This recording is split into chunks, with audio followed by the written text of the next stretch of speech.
जय माता दी दोस्तों, कैसे हैं आप सब। दोस्तों बात कर रहे हैं 27 और 28 जनवरी की कि ये 2 दिन मकर राशि वालों के लिए कैसे रहने वाले हैं। इन 2 दिनों में मकर राशि वालों को क्या खुशखबरी सुनने को मिल सकती है, किन बातों में इन्हें सावधानी रखनी चाहिए। तो इन 2 दिनों का राशिफल जानने से पहले हम इन 2 दिनों का पंचांग जान लेते हैं। 27 जनवरी 2026 दिन मंगलवार रहेगा। माघ माह शुक्ल पक्ष की नवमी तिथि जो 7:07 तक रहेगी। उसके बाद 10वीं तिथि प्रारंभ हो जाएगी। शुक्ल योग रहेगा। भरणी नक्षत्र रहेगा जो 11:09 तक रहेगा। उसके बाद कृतिका नक्षत्र प्रारंभ हो जाएगा। चंद्रमा 4:45 तक मेष राशि में है, फिर वृषभ राशि में आ जाएंगे। अभिजीत मुहूर्त का समय रहेगा 12:12 से 12:55 तक।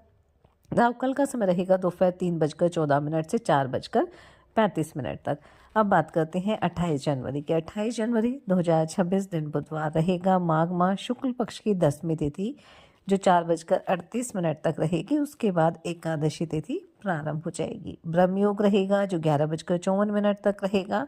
उसके बाद ऐंद्र योग प्रारंभ हो जाएगा। कृतिका नक्षत्र रहेगा जो 9:28 तक रहेगा। उसके बाद रोहिणी नक्षत्र प्रारंभ हो जाएगा। चंद्रमा वृषभ राशि में रहेंगे।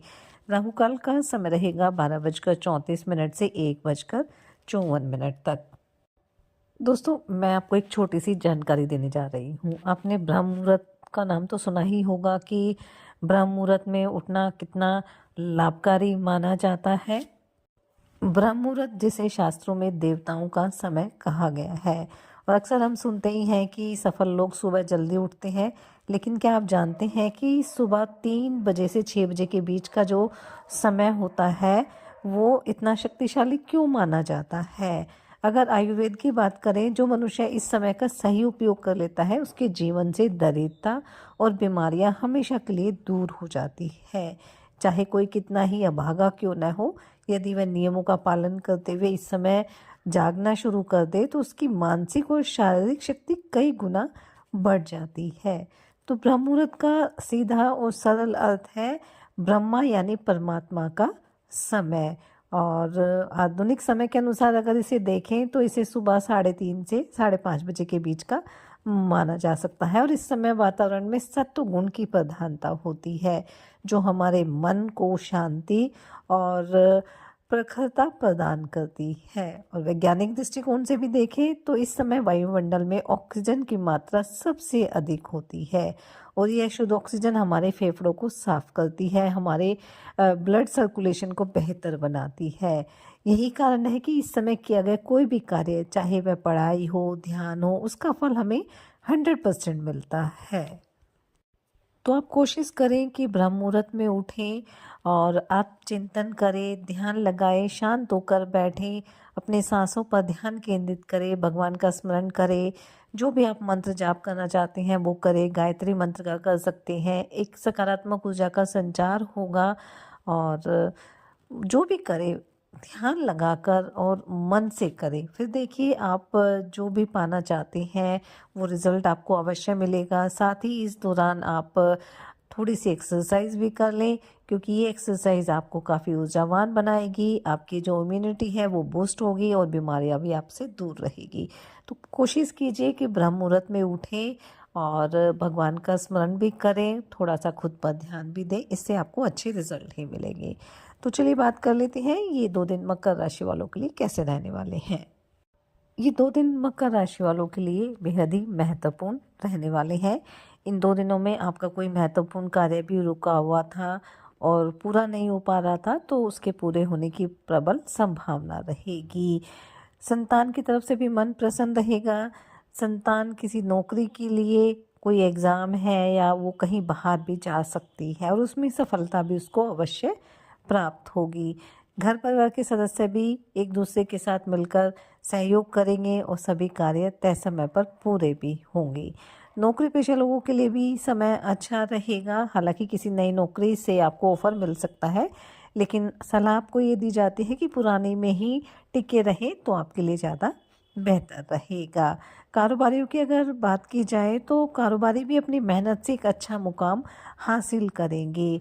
इन 2 दिनों में कुछ खास लोगों से आपकी मुलाकात भी होगी, किसी पुराने मित्र से भी लंबे समय के बाद मिलने का मौका आपको मिल सकता है और इससे आपका मन काफ़ी प्रसन्न रहेगा।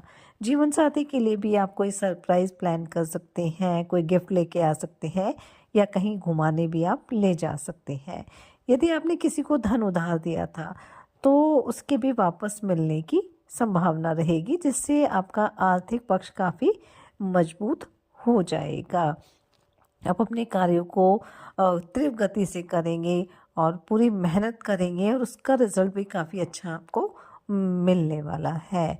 अगर आप राजनीति से जुड़े हैं, सामाजिक क्षेत्र से जुड़े हैं, तो आपकी पद प्रतिष्ठा में वृद्धि होगी, कोई जिम्मेदारी भी आपको मिल सकती है। इन 2 दिनों में कोई सरकारी काम भी आपका पूरा हो सकता है।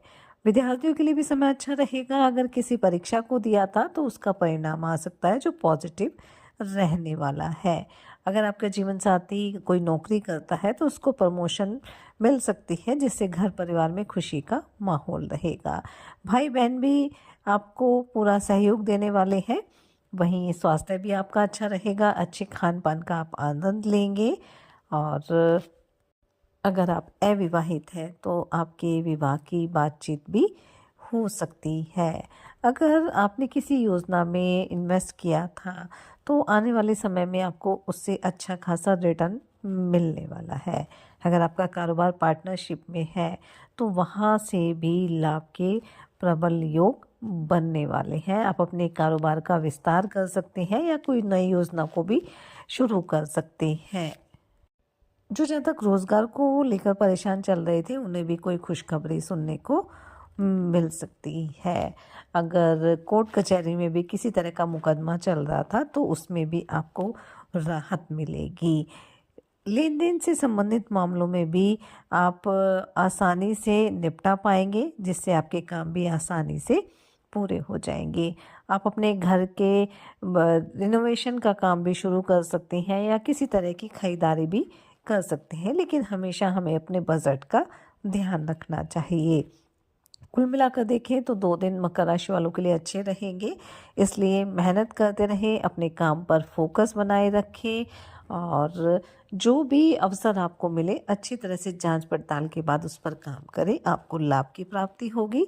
साथ ही सच्चे मन से आप ईश्वर आराधना करें, हनुमान जी और शनिदेव की आराधना करें, हनुमान चालीसा का पाठ आप जरूर करें। अपनी सामर्थ्य अनुसार गरीब और असहाय लोगों की मदद करें, उन्हें दान दक्षिणा दें। इससे आपके जीवन में सदैव खुशियां बनी रहेगी और आपकी जो भी मनोकामना है वो अवश्य पूरी होगी।